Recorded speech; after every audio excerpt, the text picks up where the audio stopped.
look at you. I'm Where's that great. Oscar gold? Oh gosh, it's not on. It's somewhere. It was fun, huh? I think mine's up there somewhere. There. Yeah, it's I'm still kind of pinching myself. It's surreal. Oh, you'll do that for like years. Mhm. And I We'll do. live in a little town here, and they did article in our paper, and I walk my dog, and people are so excited about it. They're all recognizing me. I'm a townie here. I grew up here. That's great. Really sweet. Yeah, it really also amplifies how important it is to a lot of people. What a big deal it is. What a big honor it is. So, yeah, I still have to tell myself that it's real. Yeah. Yeah. Yeah, I mean, that took a long time for me too. And, you kind of go through different emotions with it, believe it or not. And then you're like, you know, my husband had it in the house because he was so proud of it and kind of, everyone was well. And then finally, after a few years, I was like, I got to take this out of the house and put it in my studio because, you know, there was a bit of where you understand the value that it brings to what you say and who you are and what you're about. And it does. And that's amazing. But I wanted to quit thinking about it. It was good for me to do that for a couple of years. And then I wanted to quit having it in my peripheral because I knew it was there, but I wanted to kind of make sure that I stayed in my roots. But that was just Yeah, me. That was that just, makes you know what I sense. mean? Because I think there's a bit of, and you know this as well, there's a bit of like, while you earned it for Frankenstein, you earned it for decades of work. Because you didn't get to Frankenstein and do the work that was acknowledged without having a body of work underneath all of that. Thanks. Yeah, and I would say the same to anyone that's at that level. And I just actually got a message from someone who's learning, who's in UK. We had been out there filming, who wanted my advice and hoped to collaborate with me someday. And I'm sure you get a lot of those too. But I was speaking with her, and I said, I had I was putting on wigs well and doing good work a long time ago, like the talent or whatever, or a lot of the know-how was there, but I hadn't matured yet. And I said this many times about Frankenstein. All the previous movies before were like a rehearsal for it. And I wouldn't have been ready for Frankenstein 10 years ago. The wig's on well and I could do the work, but I had a long way to mature and to grow as a designer and a department head. Because there's so much more that goes into it than just putting on a wig or doing hair or doing makeup. Yeah, and I would agree with that. I've been doing it a long time since I was quite Yep. young. And I think back to, the learning curves we've all had, even 10, 5 years ago. Not, and I have more to grow too. Always a student, but yeah, thanks for saying that. It is nice. And an actor texted me and said that, and it felt really good. It's just for that. It's all the things you've done. And it has been a while. I've been at it since I was 17. So, Yeah. Oh, yeah. Me too. yeah. Me too. It's Clear one of the things about learning, you're right. You brought up a really, really amazing point, and that the skill of what we do is only one thing. Yeah. I was working with a makeup artist who we worked together when I was quite young. And she was like, "Oh man, you've changed so much." Actually, because I've seen the change, but you were so intense. You were so intense and so incredibly focused, and you were so like, ugh. And when, because it had to be perfect and it had to be right. And there's nothing wrong with that. But I had to learn too. It's not just for the work. The work is one thing, but can you do the work under that pressure? Can you still stay focused under that pressure? Can you still have faith under that pressure that you'll get there? Do you have enough foundation that you can get there? You know, like how do you treat people where you hold them to a standard and yet you're kind. I mean, these are things that you do not learn overnight. And, and it was nice to talk to her to realize, yeah, I mean, I've had a high standard, but I needed to learn how to move people into that. And that was a lesson for me that I needed to learn how to do that. And and I think we're always still learning what that's about. So I think for you winning an Oscar, yes, it's about your work, but it's also about your character because you can't get there without some. You're not going to get there. You're not going to get Guillermo to hire you job after job and to put you into something this big and to have all the work and to have such a big department if the who you are on the inside as a human being isn't fully intact. And Wow. Thank you. yeah, and so congratulations on that. I mean, it's a lot of, it is a lot of work, and I'm so happy for you. And yes, you'll go through lots of stuff and enjoy it and let it change you in all of the good ways. You know what I mean? Let Right. it change you in all But the keep good our feet ways. on the ground though too. I don't want to, Absolutely. the second I start thinking it means something other than what we talked about, I think is the second I'm not going to be very good anymore. Well, I think that's the point is that what the Oscar does is, to me, is it makes you realize that there's value to what you say, and then you have to keep backing it up. So in a way, it's a pressure that um, I I think it could break you, or it's going to keep you. Right. Yeah. You And I know, think too, I mean, to have the actual statue, I I think if you get nominated, actually, I've been in the Bake Off before with another movie, and just to make the Bake Off is huge. It's a huge honor. absolutely. It's a great thing to achieve. To then be nominated, to me, there's your win right there. I mean, that with our year, all five teams were absolutely incredible and all very different from each other. It was very So international. I got to know everybody, and I forgot. I'm going to be very honest. I know that everybody wants to win the statue, but the nomination is the win to me. it is. It doesn't to me mean that I was any better than anyone else. There's no loser. I think it's a cherry on top and maybe luck of the draw. I don't know how to describe it, but I would I just anyone could have won that in my opinion It's true. of those five. That's Um, that's true. so And to well, get the you're in the statue is amazing, but I honestly forgot about that. I thought I'm going to the Oscars. I'm bringing my mom and my son, and I was just taking it all in. And yeah. then when the category came up, I got really nervous. Like, oh yeah, this is actually somebody's going to win. And I it's all a blur, but. I made some great connections with a lot of people, and what I loved is not every movie was a big budget movie. They were all different from each other, but all real anyone could have won. All strong work, strong, Yeah. really all outstanding work. So that was really cool to be part Yeah. of, just to be in that group. It's how I felt. Of course. And you are right. In the academy, you're in the academy? Well, you will be. Not at the moment, Well, you're hopefully. going to be. I mean, I think once you win, you actually get like, a free admission to the academy.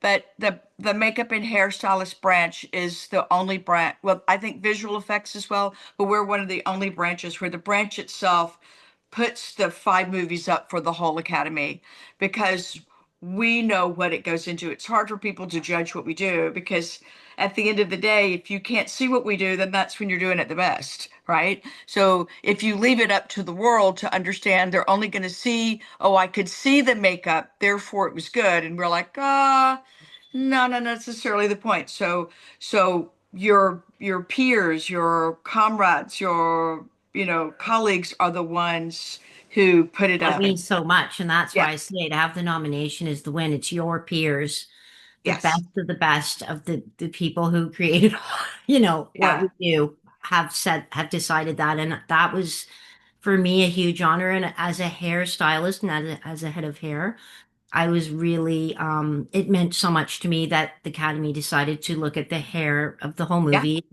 didn't just focus on one element in the movie. And that's right. that meant a lot to me. Yeah. Yeah. Huge. And that's, I mean, that's one of the things. I mean, I know people want to give the Academy a hard time as if it's got another agenda, but I can speak for the makeup and hairstylist branch. It does not. I have never seen an agenda there other than the agenda for the best work, and I'm really proud of that. I think it's amazing Yeah. that that's what they're about. So yes, being nominated is an award, and then getting to actual Oscar is another reward. It's a double thing. And you've earned it and you've deserved it, and you will Thank make your you. way through it. I know you. We've had a chance to work together. Yeah. And And I've learned so much from you too. I oh my, have. There, you know what? And I have to acknowledge that. I mean, there's so many great people that I talked about growing and maturing into where I am now, and there's a ways to go still. But it's abs- people like you and Morgan and just people that I've watched and learned from, and they've taught you. I remember you taught me about the Super Baldies, and oh yeah, it's that's very right. empowering. You're very generous with sharing information and collaborating. And that's what makes you grow as well. And just watching people who've been around a little longer than you that have reached heights you haven't reached yet, watching how they handle protecting their work and their department with the fact that we have to be production friendly and we are working within a production. So how you speak to producers, directors. I'm always a student, so I've been taking all that in all these years, and I see people watching me now. And you said it the other day when we chatted, it's your responsibility as a department head to make sure that, you've got all the lights, the proper tools Yeah, and things, situation for your team to do their work. And that part of the job is a big part. It's like you said, the talent and the skill set is a part, but there's so much more. yeah, So protecting your work, defending it, and that's something I've learned from Guillermo too, is to I've really grown in owning my work, owning it. I learned from him to own it, to yeah, defend it, and never settle. yeah. Like there's times you have to settle, but I'll talk to him about what we settle on, I'll say to him, is this person's in one shot? Is this wig an 8 out of 10 or am I going all the way? And he'll, like for the geek in Nightmare Alley, the geek originally, that was Paul Anderson in a wig. And originally he was in it for a couple of days. And something in my gut, it was instinct. I wasn't pleased with the wig that I had, which was something we refronted.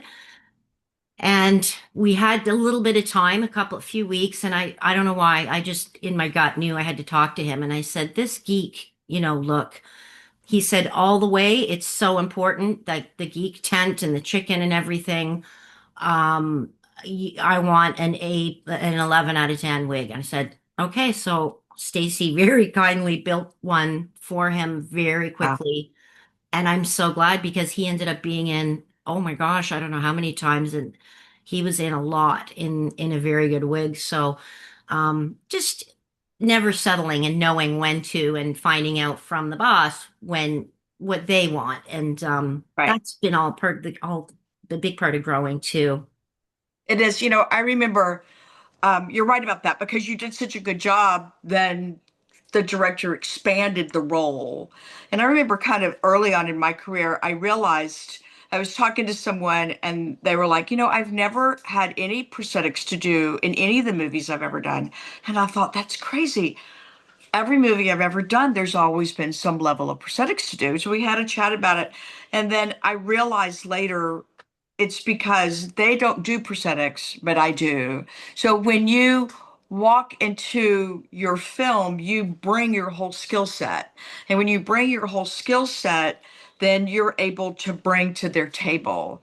And when you can, they run with that. So maybe they weren't expecting that character to take a big role because they weren't sure it was going to look right. And then when they realized they had someone who could bring them what they wanted, then it expanded the story. Because no matter how you look at it, we're storytellers. And that visual part of how to tell a story, it's a visual art. And so, I mean, I think those are the important things. And it's tricky. today. You're right. I mean, I want to go back. I think it's a really big thing that to talk about the responsibility of the department head, talk Mhm. about those things. And you're right. We'll bring it into the lights, of course, because I think that's a big deal. But I don't think that a lot of people know what the responsibility is.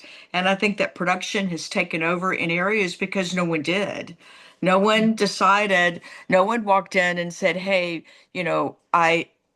um, these are the makeup stations I want for background, or where are we going to put background? Let's talk about how that's going to work. And so the department had never asked, the production just did it. And so we kind of get what we don't ask for. And, I remember working with a really great artist, Howard Berger, and I was like, man, you always get the great trailers. And he was like, Vivian, I asked for them. And I was like, duh, you could have hit me. You know what I mean? I would have fallen over from a feather for that. He's absolutely right. We don't get because we don't ask. And asking doesn't mean that it's demanding. Asking is, this is what I need to give the best work of my department. I know that there'll be compromises and sacrifices. It is a series of compromises doing movies and film and TV. It's just what it is. But if I don't ask, if I don't bring my expertise of who I know and how to go there and what I'm going to need, then that that production department doesn't know what I need. They don't understand. They don't realize, and you know this. I mean, how many wigs? Where are you storing the wigs, Cleona? Where are you storing the wigs? Like, do they know where the wigs get stored and how they're going to get worked and how they're going to dry? And I mean, that's what it's your job Yeah. to tell them Yeah. that. Yeah. And then there's a lot of when you're on location. And the people I tend to work with the Guillermo group, this is the usual suspects, and we're a bit of a family. So I have such great support from the production hub and, producers, line producers, the PM coordinators. They get it because they've worked with me so often on big period Yes. films. So that's real. I'm spoiled there.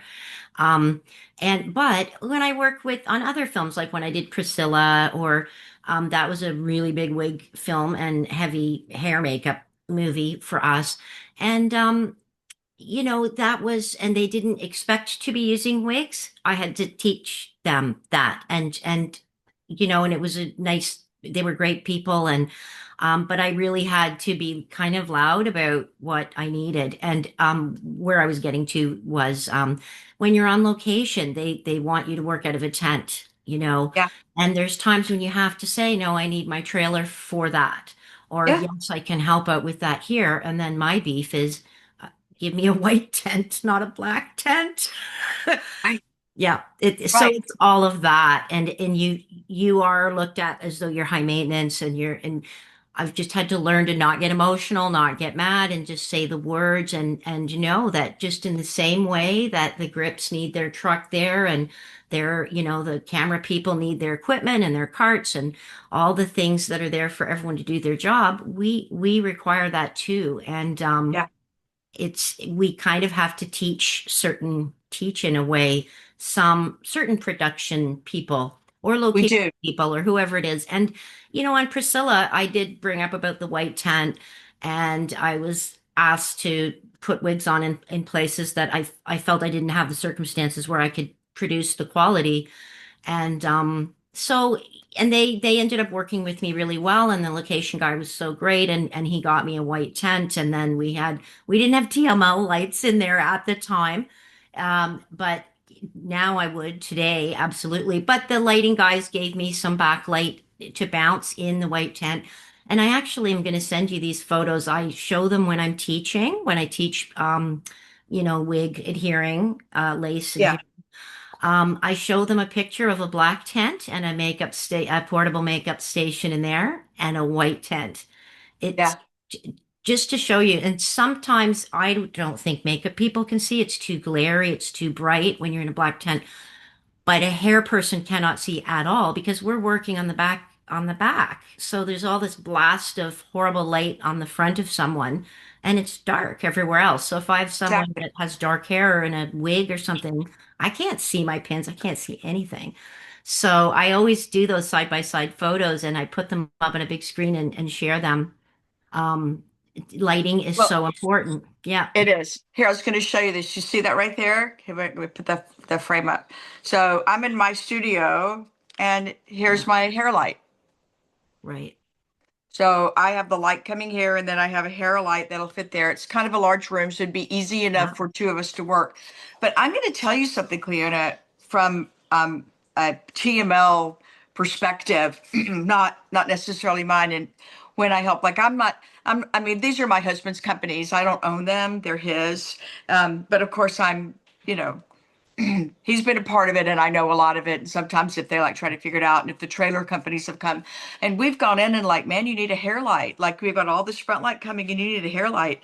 And I've had, they have come back to say to us, hey, we're going to take all those hair lights we bought and turn them into something else. And I'm like, why? And they're like, well, we could ask another hairstylist. And they said they don't need it. Yeah, that's hard for me, and I feel like I'm the only one sometimes who prioritizes what we're But the talking thing about, is, but you're not. Yeah. And this is, and I'm going to say this, and I mean this well. Like Morgan is an Oscar winner, and now you're an Oscar winner. I'm going to tell you the Oscar winners, the ones who have been, or nominees, the ones who have been there know what they need and they ask for it and they come and they ask for it. It's kind of crazy because we've had this and then we would get calls and we would have to go in and put up temporary hair lights so that they could see the back. And it's not just for hair, sometimes it's for makeup because if you're doing a bald cap and then you're doing a wig, and then how many times at some point do we really work together?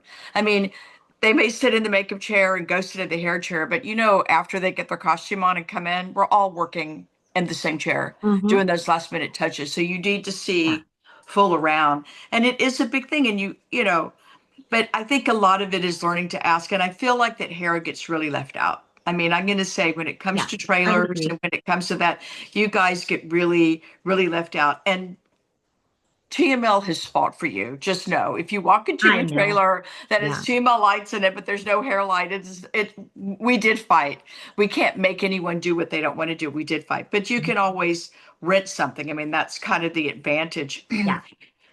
Yeah. um, we got a call from a friend of mine, but I've done this as well, where the actress really wants to be done in her trailer, and production provided. They provided a big 10 station with you know, the little like crow's nest for us to work in. The actress didn't want to do it, and they were like, "We don't know how to light it," and I'm like, "I got it.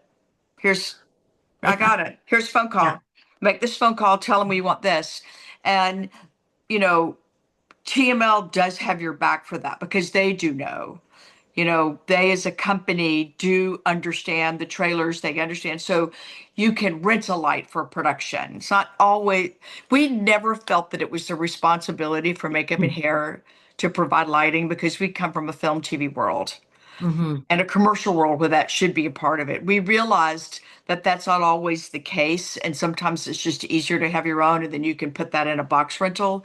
But you can rent stuff. If you're in a trailer that doesn't work, instead of trying to get the guys to put a light in there for you because they're not built for that. Ours are built for that. And we have big panels. We can do big panels. And, I built out big trailers on Maestro. We built out a massive trailer with a 40 by 40 mirror, two stations and Wow. something.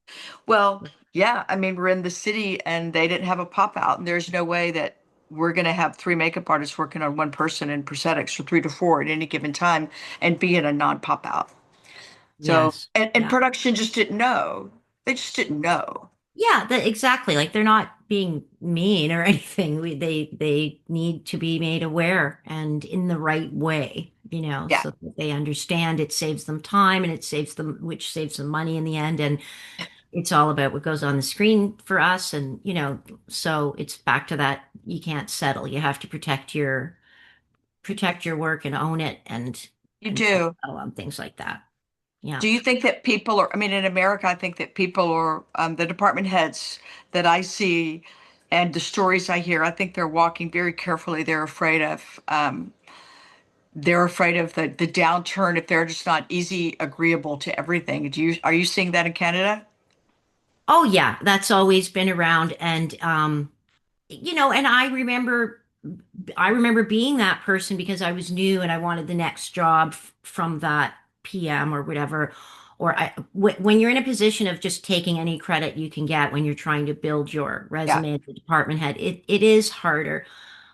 Funny enough, because I got sort of pigeonholed or labeled because I come from a wig making background and worked with wigs in theater and opera for so many years, and I got put into wig stuff right away in film. And so I had been doing that a while, and even at a young age, I was kind of loud about it and saying, I need this, I need this. And Yeah. I felt a little bit alone with it. And because my thinking was, well, I can't do a good job if I don't have this, and I'm not here to embarrass myself or anyone else. So Yeah. but I've been the person who didn't know any different and thought I just had to accept what trailer I'm given and things like that. And I've matured over time with that.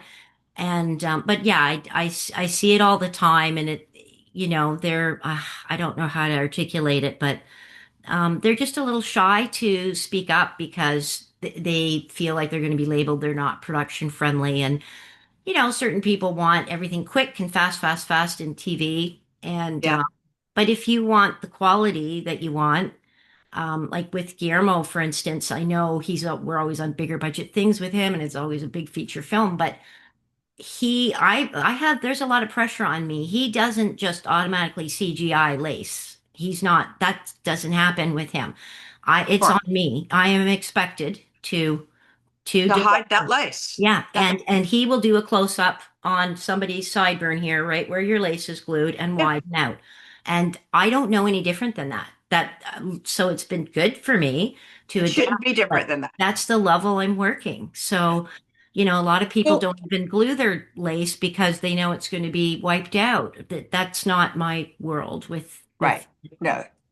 And yeah. I think understanding how digital camera reads lace is something else, and to break that up. But let me ask you a question for anyone who happens to be listening to this. What would be your advice to those that artist who's trying to make a name and wants knows what they need, but feels like they're getting pushback and doesn't know how to keep pushing forward? Because it is a really, really hard line, between I'm going to do a good job or they're going to think I'm difficult. I mean, Mhm. like, what's important here? What is your advice to them? I know it's tricky. I It, want to it is actually, what's it your is a advice to tricky one, me? and I think it's to not get emotional, to not get angry. And I had to, I'm a fiery girl. So there years and years ago, I've had PM say, calm down, because I would be so offended Yeah, by what was just said to me. And I had to grow and understand that they're not waking up in the morning to be rude to Cleona. Like sometimes you are getting suppressed a little bit, but yeah. this is the narrative I have to do to be successful. And I would get really hot tempered about things and get angry. And I had to learn that they don't know, and I have to kind of teach. And so it's sort of that I don't personally need this, you need it. So I share with people the perspective that I offer. Um, and I have caught myself saying, I didn't write the period. I didn't write all the wigs. Yeah, I You don't guys need wrote this. If you 500 can find the extras and right way wigs. of You do. explaining Yeah, it. Yeah. yeah.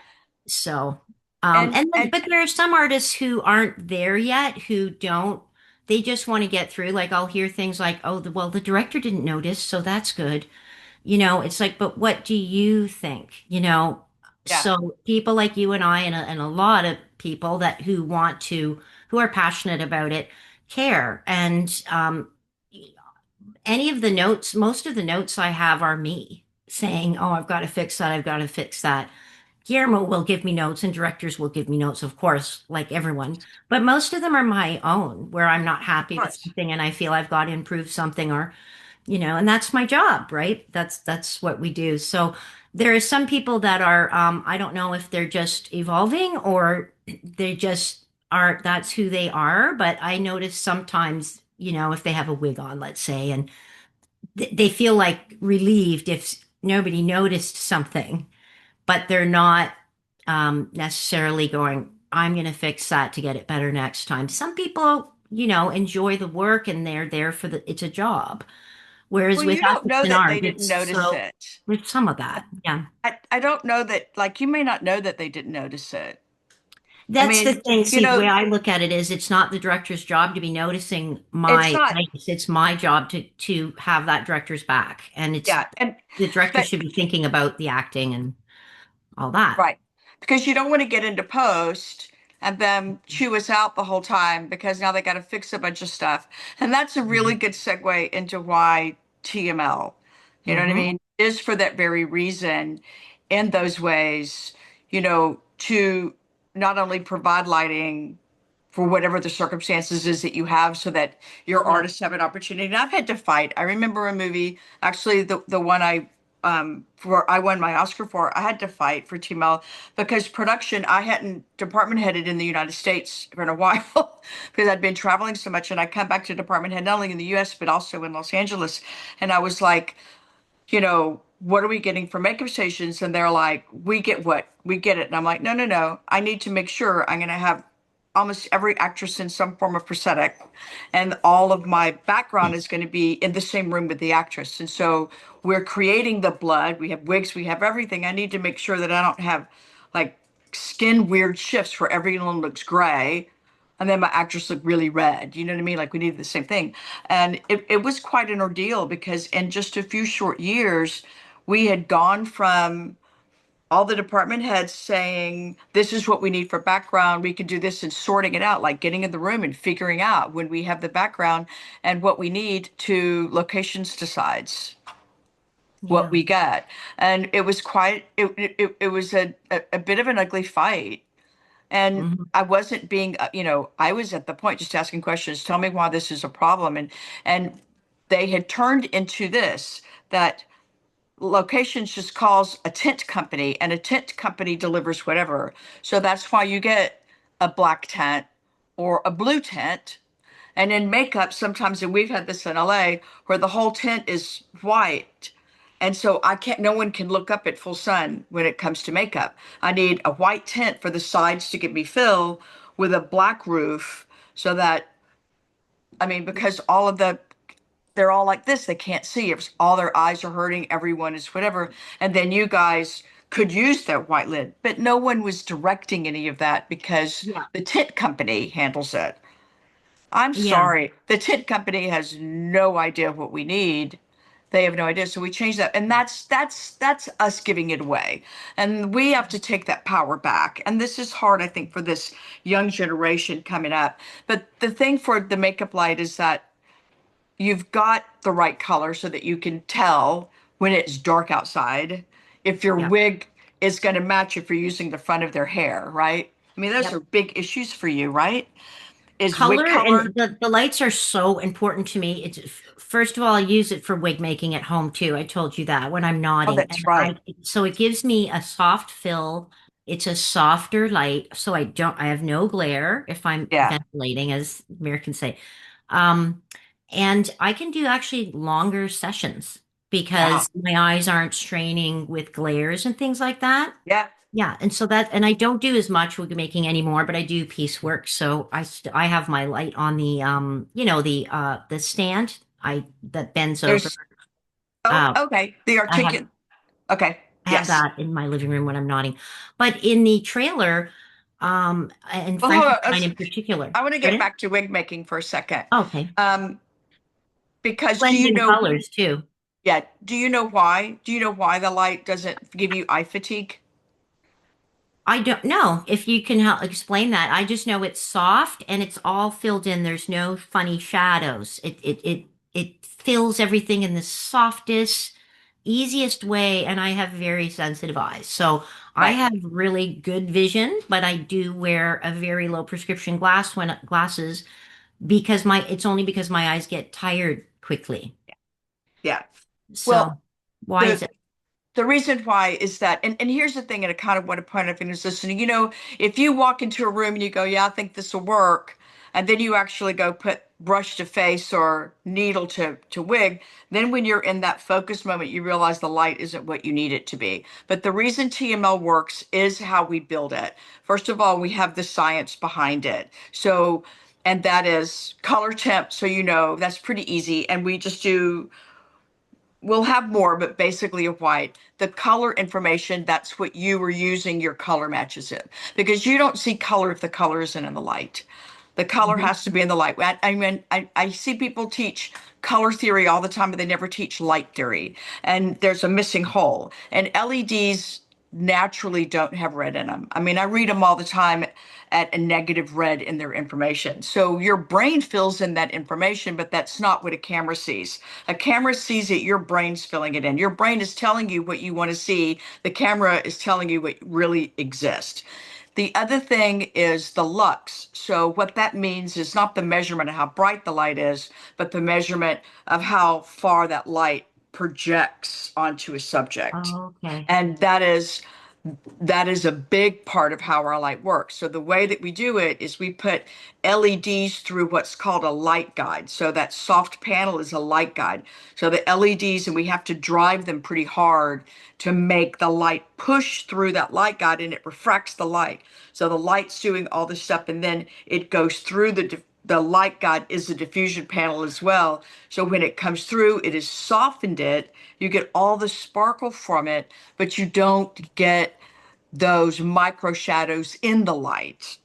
Where you Yes. place the light is where you want the micro shadows. So you may place the light where you get the micro shadow of the lace from the light so that you Hmm. can see it, but you have the soft light that fills it in. So it is in the build, Ah, interesting. and no one does all the stuff that we do. And it's expensive for us to do it. Yeah, and you can't see any bulb. It's all that like that panel that is the Yeah. filter. It's so even and soft, and that it's not Thank you. harsh in any way. That's what I love. A lot of other lights that people can buy that claim to be for makeup, you can see the little bulbs, the little, Oh, and it's just yeah, it's a bit much, but yeah, and then if for in the trailer, I was going to say with Frankenstein, uh, there were so many there's always doubles. We all know how to do doubles, stunt doubles, photo doubles.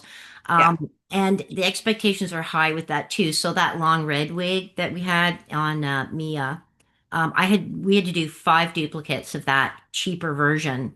Yeah, so cheaper weft, cheaper wigs, and then I had a lot of great help with a lot of with Don Rivard, wig maker, help get those panels for me, and couldn't have done that without her. And then I had to work on the color a lot. It was the color. So with doubles for me, if you get the shape right and all that, that's great. But if the color is slightly off, that's the dead giveaway. So I'd rather have a wig or a double wig that is the exact right color, even if the shape isn't perfect. It's all about the colors. So for Harlander, Christoph Waltz's wig, for Mia's red wig, for Claire, every single character, there were prosthetic dummies. There were, you know, I have to have the exact color tripled and quadrupled for so many people. So, and also just coloring your actors or, correcting Yeah. things with your actor's own hair. Color is big for me, and I do a lot of coloring in my trailer. So Yeah. the lights are crucial. And I still, I check things in the shade, check things in the sun, but those Yeah. TML lights to use as my basis for, pulling out color swatches, like to Yeah. match. And I'm going to now use that to build a wig or send to a wig maker. If you're off by a titch when you get into, browns and things, light browns and warm and cool, you'll throw the whole thing off if you aren't looking in the right light. It's very important. Absolutely. And Yeah. we have this in the real world as well.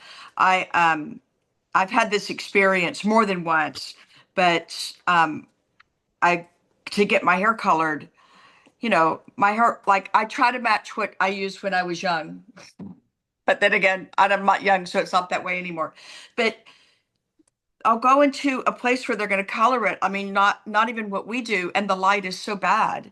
And I've gotten to where I'll bring a light. And the last time I forgot to bring the light, and I was so busy, I had to get some color done. I hate roots, and I was on a Zoom. I mean, I was just having to do a lot of stuff, so I wasn't paying any attention to what happened. And by the time I got home after a whole day paying money, I had yellow hair instead of strawberry blonde hair.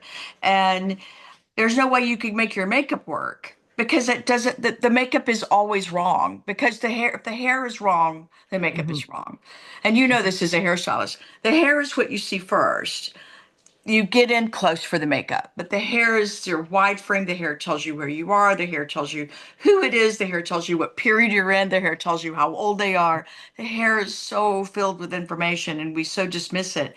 And finally, I was like, I'm not going to do that again. I mean, I think the hairstylist is genius. It is not a thing for her, but she can't see. She can't Yeah. see.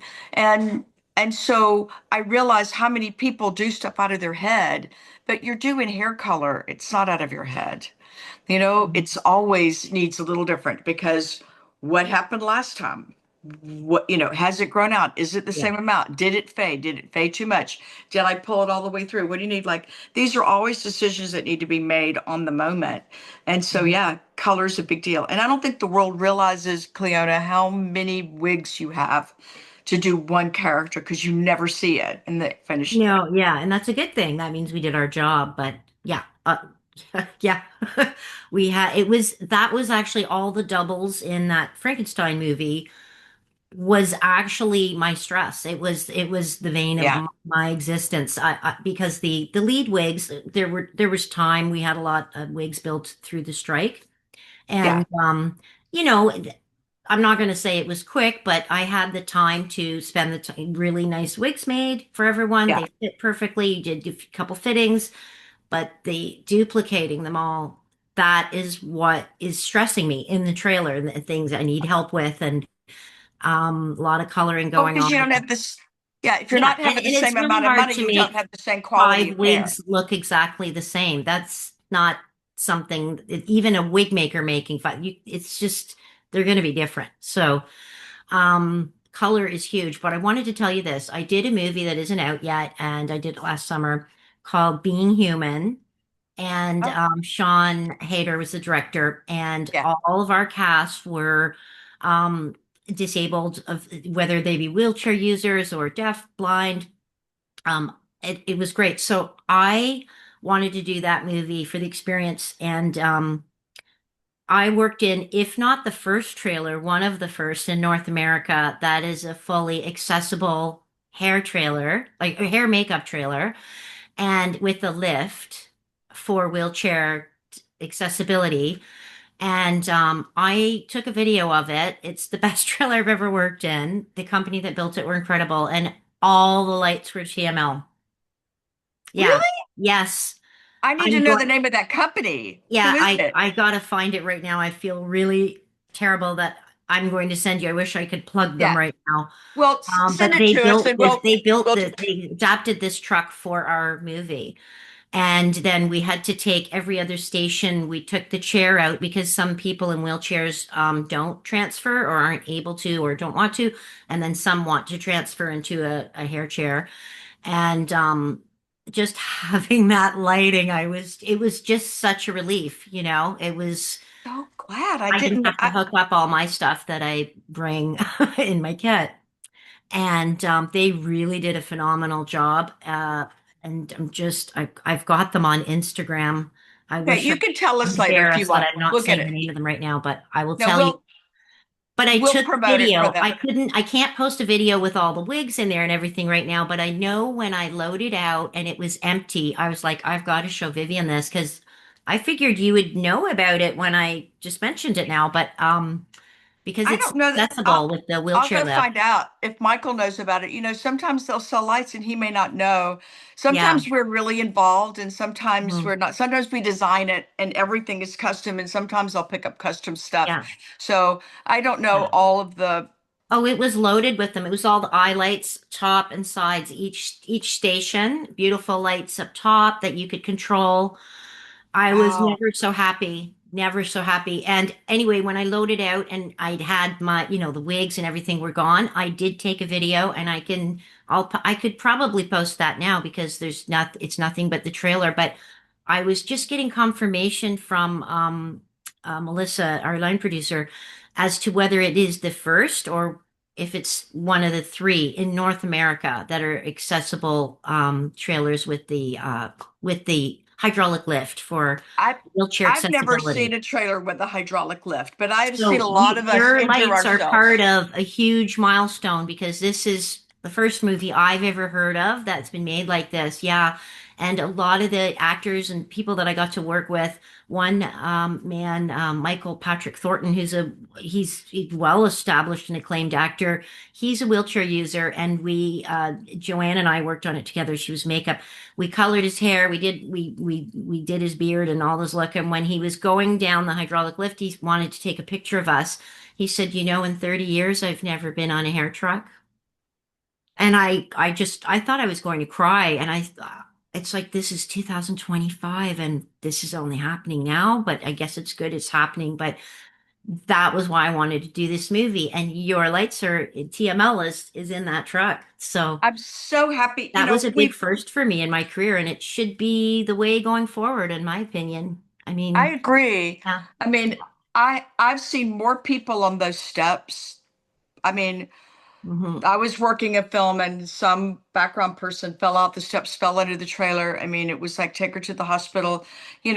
They're grippy. When they're grippy, they're bad because it's bad. And when they're not grippy, they're slippery. It's like Yeah. we really can up the level of this stuff. And you're right, TML, we get a lot of people call TML. And I'm so glad that they understand, like producers, interestingly enough, producers do understand lighting. You know, Yeah. they they Yeah. they do, and they do respect it, and they're happy to work with you if you come to them with solutions and not complaints. And I think that's Yeah. one of the biggest pieces of advice that I would give a young artist is figure out your solution. Like if like and you're right, I got offended That's too. a I'm the really same good way. I'm point. like, this is what Yeah. you're gonna do. Well, take a step, walk around the office or do something until you have a solution and then come back with a solution. And Yeah, TML don't just is a complain. They don't want, who wants to hear that? You have right. to, yeah, Come back with a solution. And yeah. those are the things that, you know, TML is a really fantastic solution for a lot of stuff. You know, Hmm. I I want a TML trailer. I want a trailer outfitted with TML. That's one level of movie. Yeah. Okay, so you didn't give me a trailer outfitted with TML. I may have my TML lights, but my team needs the same thing, so we can rent TML lights for this film Hmm. to adjust this. Or we have actors who want to do this, or where's our green room going to be? And it's going to be in a different place. So these are places that the company TML and CVA, they have you. They have a rental business for makeup stations that are easy to rent. I mean, the whole thing. You can keep them. You can put them in a van. I mean, you don't need the kind of space there. Don't need two people to move them because they're on whatever tables. Their tables are adjustable height because hairstylists always want the low table, and then you'll have makeup artists who are really tall. They're like Yeah. Jake Garber or someone else. You have these guys that are close to 7 feet tall, and so you can raise those tables up and different size chairs. You guys want short chairs. We like medium chairs and tall chairs. Tall chairs too much for me. I don't like working out of a tall chair. I get a tall actor in a tall chair if I'm doing background and you're doing stuff and it's like Yeah. I I'm like the reaching medium above my ones. head trying to get to Yeah. them. And these are the things that it's really hard for young department heads to fight for, but TML is there for you.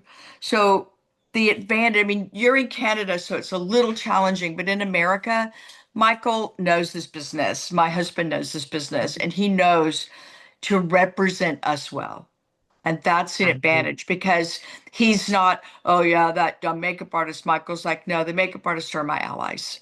They're my allies. What do they need? How can I work with them? And he knows how to do that. He knows how to um, work with the production manager, to work with the drivers, to work with the Teamsters so that your referral was a check mark of good behavior on Right. your part. It's a good reflection on you because you're not just sending them to some company that's like doesn't know how to work with them. What do you need? How are we going to do this?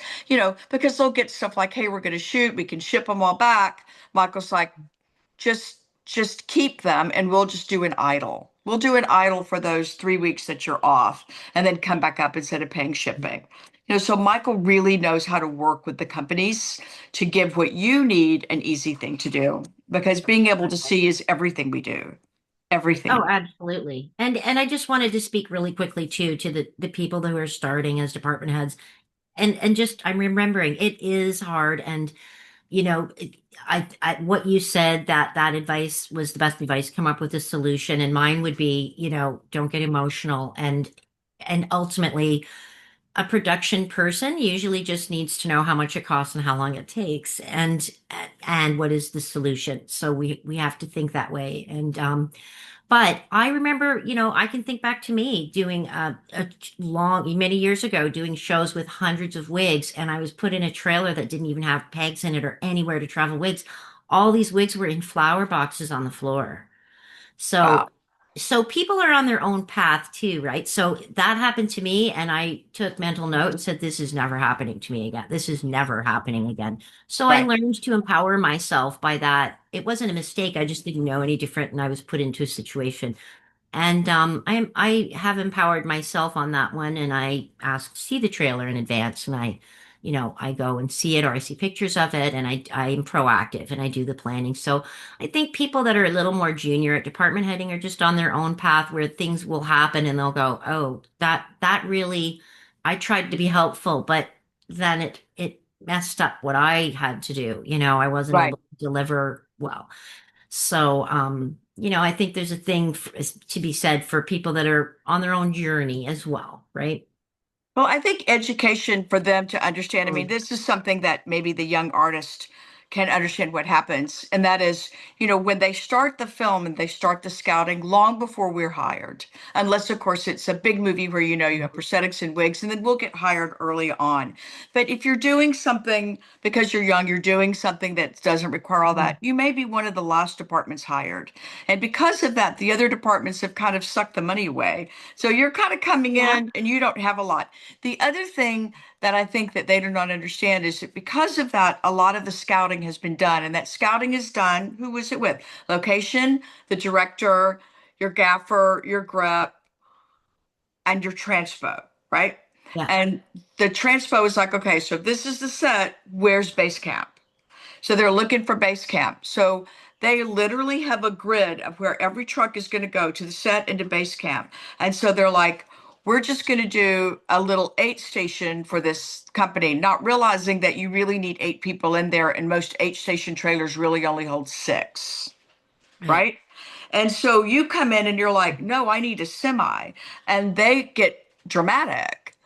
The Yeah. problem is because the base camp that they scouted for months over now is gone, can be eradicated. They got to find new base camps to add that big Hmm. semi in there of your 10th station, or if you Hmm. need 2 of those, because they're already locking in how they're going to back those in, what's it going to take, what can they move forward way before you get hired. And it's kind of a mistake in a way to not know what we need. So whoever decided to do that, it is a mistake on their part. But this is where you get in and you're like, these are my needs. So how can we go about it? Tell me what your problems are. Let me see how we can figure this out. Maybe we can do Maybe we can do 2 8 station trailers, or one this and a 6, and give me a small one for storage. I mean, there are ways to think about it. There are things to bring to the table. Then let's do this. Let's hire a couple of PAs or a few trainees so that if I have to keep the bulk of my supplies at the office, they can go back and forth. You can always figure it out. Be creative in how you figure it out with production so Hmm. that you're coming up with solutions to own your art, as you say. You know what I mean? Own Yeah. it, take responsibility, stand up for it, Yeah. and learn how to be flexible, because it's about all of us equally, right? Yes. And my beef is, and it's a little bit of a trigger for me, and I have to watch that I don't get fiery, is, and a makeup artist named Alistair helped me articulate this. He said this, and he's so wise. So I thank him for that. They, if I get spoken to as though our department is an obstacle, like, do you know Uh, how far base camp is from set? You have to do those wigs on set. We don't have any time, and it's like a 20-minute drive. Okay, you've put base camp that far. Like, you want to say that's a you problem, not a me problem, but you can't say that. But right, I'm just being spoken to now, like what I do is an obstacle. The obstacle is where you've put the distance between the two things that you've planned without thinking that everybody has a job to do. So I have to temper myself a lot because Oh, that that happens sometimes, and probably a lot more with younger, newer people than it does to me, but it still does happen to me, and I still have to, handle it and own it. But it happened. Yeah. that is a trigger for me. I understand. Yeah. And again, I've kind of been in the same place. I mean, yeah, that those are their decisions. That has a lot to do with the size of base camp, Yeah. the sizes that they had.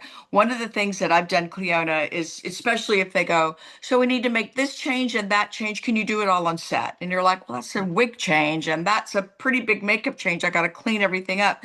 You know, I think if you judiciously say, I can do that on set. I cannot do this on set. That must is a trailer. Then they'll begin to work with you.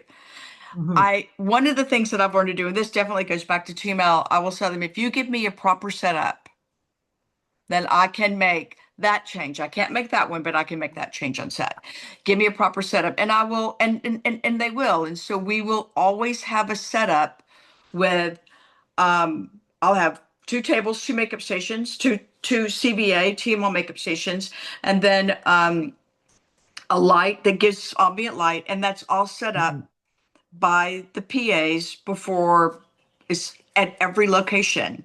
And Yeah. so that's where we go. That's where we do our touch-ups. And yeah, maybe I have to say, if you want to do a lot of that, I need to hire a PA. We need to hire someone for that day so that we can move where we need to move. And then some things are no gamers. Some things I need to be in my trailer. I need the sink. I need the water. We got to clean them up. We can't take everything. I will not have it. Or you need the privacy because it's body makeup or something like Yeah. that. Yeah. But either way, Perfect I mean, example of you owning it, and I'm going to give you credit right now, is a movie we did together. And there was a whole meeting with the cinematographer. How are we going to do this? You and I were brought into the meeting. I had to provide all these. I had to duplicate twins and do all this, and the wigs had to be perfect. And each actor had to have three duplicates, one for a body double, photo double, the stunt double, and it was going to be split screen, and there were prosthetics involved. So there was this meeting the cinematographer held because he knew what he was, he's been around and he respects what we do. And how are we going to plan this? And you so eloquently in the meeting, in the production meeting after said, if and it was at a lake. And you said put our trailer right at the lake. If like because it was all about the prosthetic and the change that had to happen yeah. and at this lake, and it was daylight dependent and there was only so many hours, and that was the answer right there, and our trailer was put at the lake. Yeah. I remember And that. that was you owning it. And I wouldn't have asked that at that point in time. I would now because I learned from you. But Yeah. um, usually it's out of people's scope. Like, what do you mean? A makeup trailer goes, we don't do that. But it answered, it solved It's everything. all the problem. There was Yeah. no travel, that everything that you needed was right there. And I had to put wigs on and change wigs, and you had to, I think, go into prosthetic from a regular look on someone. It Yeah. was huge. It was a And big day. yeah, Oh and we yeah. had our trailer at the lake. So that's an That's example right there. I forgot that I asked about that. And Yeah. on the flip side, there was a time and that we were in a situation of big turnaround with actors, and it was a big night shoot, and we had tons of, doubles and tons of people coming through, and Yeah. production was definitely trying to, I got to get this person off the clock for their turnaround. And so I'm trying to get my team off the clock for their turnarounds. And we ended up near the end of the day being a bunch of doubles. And yes, there were mustaches and, stuff to be done. And I went to production. I went to the drivers and I went to that first AD and I was like, look, give me a room in the honey wagon and we'll go set that honey wagon up. And I will keep these people on set. And once you've cast all the actors, we'll bolt the trailer up and you can move my trailer. And we will clean up the doubles in the honey wagon so that you can move my trailer.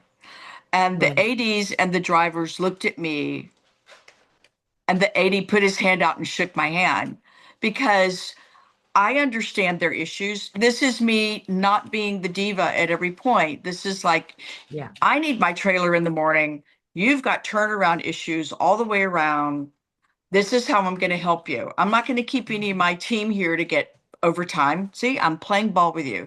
I'm going to hire people that can stay. We're doubles. They can watch them.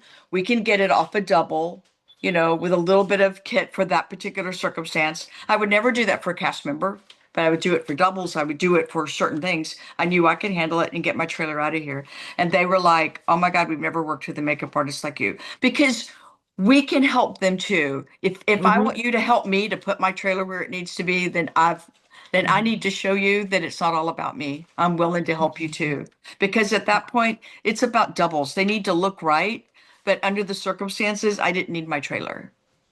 I Yeah, needed a and honey it's wagon to not clean them at up. all about being a diva ever. It never was for Ever. me. It's about being able to produce what I'm being asked, my Absolutely. contribution to this film.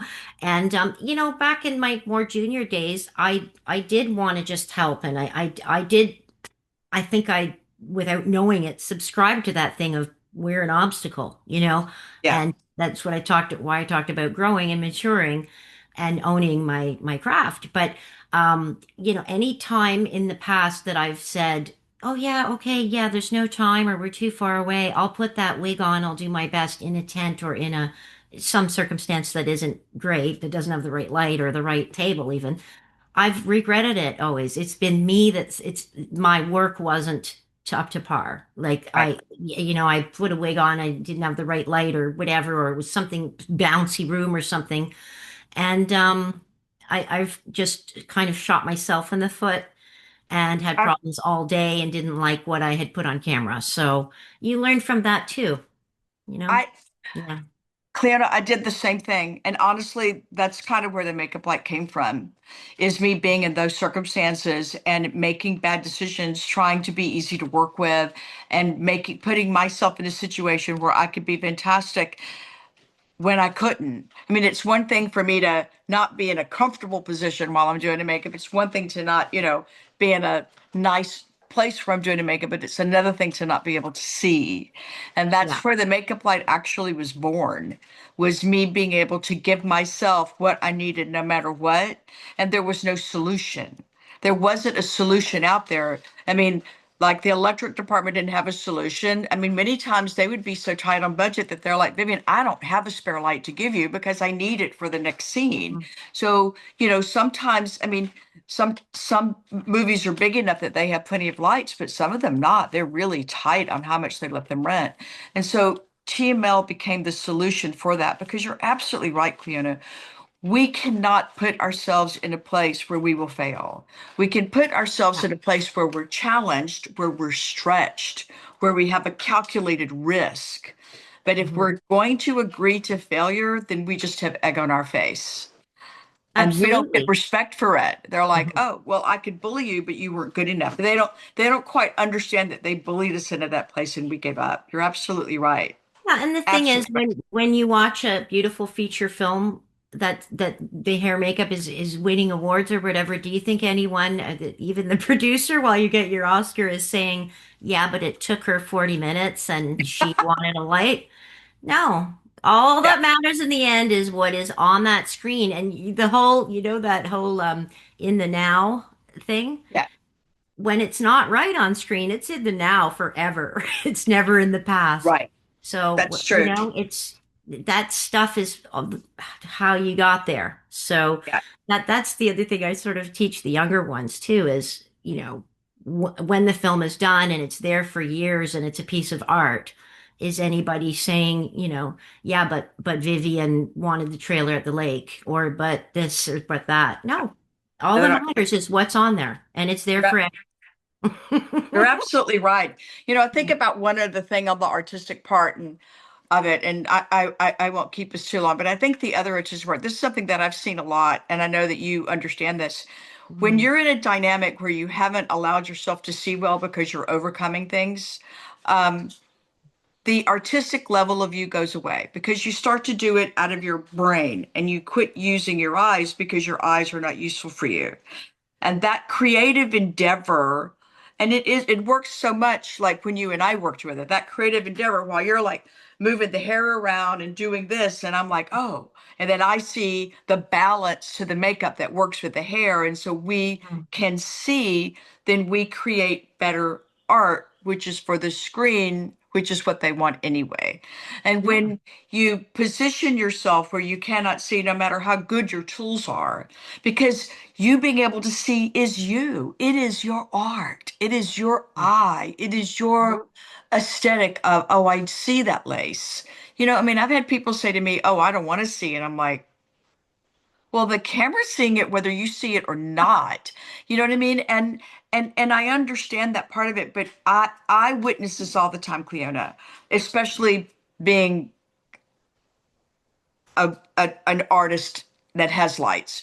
How many makeup artists don't look anymore? They just do it out of their head. And when I start to work with them in my studio and go, okay, no, no, no, no, stop. Look, what are you doing? Look.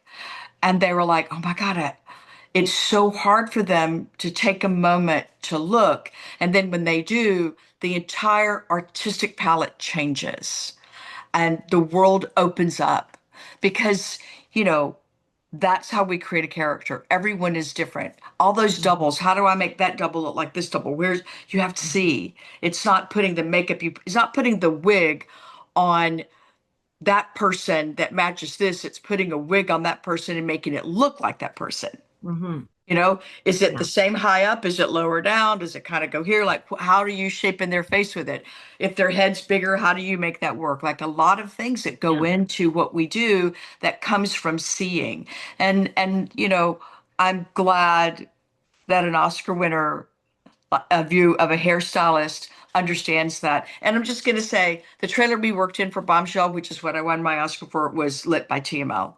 And Cool. it was Pick Trailers. It's Howard Berger's company, Pick Trailers. They do beautiful stuff. And everyone on the team, every artist on the team was like, we really think that being able to see the way this trailer was lit really made our work better. And that was why we were able to create what we created for the film. Well, I can tell you, for Frankenstein, Jordan Samuel, makeup artist, also Oscar winner, his whole Awesome. trailer, every mirror was surrounded with TML lights.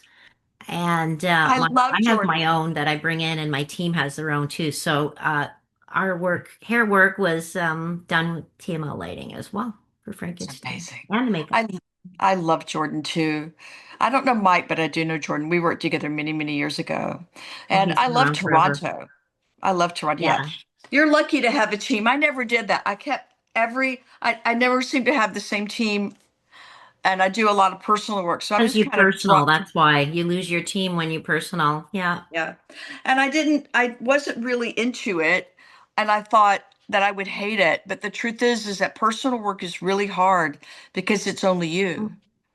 You don't Yeah. have a What if team, you, God forbid, you have a doctor appointment, or or especially you have to I've pee. done it. I did it on a show with an actress in a show called Suits, Yeah. and I was her personal for 6 years, and they had when they had hiatuses, I was just lucky it worked out. I was able to do my movies, but when it is just you, what I love with personaling is the intimacy of the work Yeah. and that familiarity you have with somebody, and that you just know for me, every hair, you just know.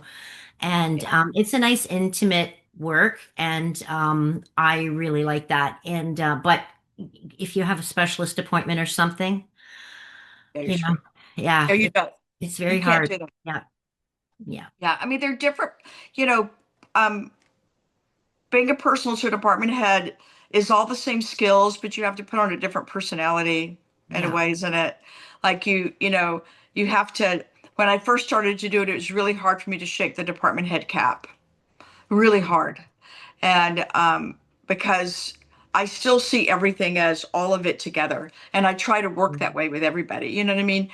Yeah. But it's really hard to do. But it has its advantages. And the other thing is, and this is, we'll talk about this and then we'll be done. For the young people out there who are starting, you because I think they have this idea that if you're going to work a big movie or if you're going to work with a star, that you come in and you do, this is my work on you. And that is not how it works at all. You know what I mean? I have found that they hire me because they know that I can do anything they need to do and that I'm flexible to do it everything and to take pieces that they care about and things that they want and morph it into what we're going to do. So it's Hmm. so much collaboration, and Yeah. you really have to let go. You really have to let go and let them bring in themselves in and not be eradicated or offended by that, and then come back and take that and turn it into something.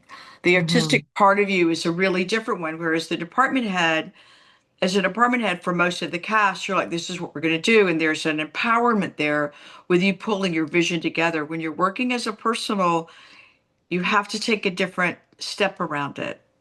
And Hmm. it's a it's a new place where humility and confidence have to sit on the same seat. Is not an easy thing to do, I think, right? No, and hopefully we can all see while we do whatever we're doing. Well, that's, I mean, honestly, for me, that's the biggest thing because as a personal, again, you know, they want to know, they want to see. So if I'm not working in great lighting and they can't see, and so Mhm. that's the best tool I give myself, is to put us in the kind of lighting where we are both a part of it. And I do this as well. When I set up for a personal, I always set up to work with a hairstylist simultaneously. Even if I step away and you do your thing, because at some point, no matter how you look at it, what I do is not separate from what you do. The Mhm. balance of the hair to makeup, how big the lashes are, how much eye makeup I put on, where the brows are, what that's about, the colors used, everything is all about the hair. It's all Mhm. about the hair. If the hair is not right, I cannot be right. I Yeah, and cannot then be if they're right if wearing the a hair is wig, wrong. it kind of even more depends on the brows and it frames everything. It does. Frame each other, actually. Yeah. Yeah. And I love that. I think that there's that our departments have separated a little bit that I've witnessed over the years where makeup is more separate than hair. And I really hate to see that because just like the hair grows on my face and you can't find it, then all of a sudden it becomes hair, is as seamlessly as we should work together. And as Hmm. seamlessly as we should see the things that we do, the decisions that I make on the actress, the decisions that you make, we really are one that have very Yeah. unique skills that need to see the same thing.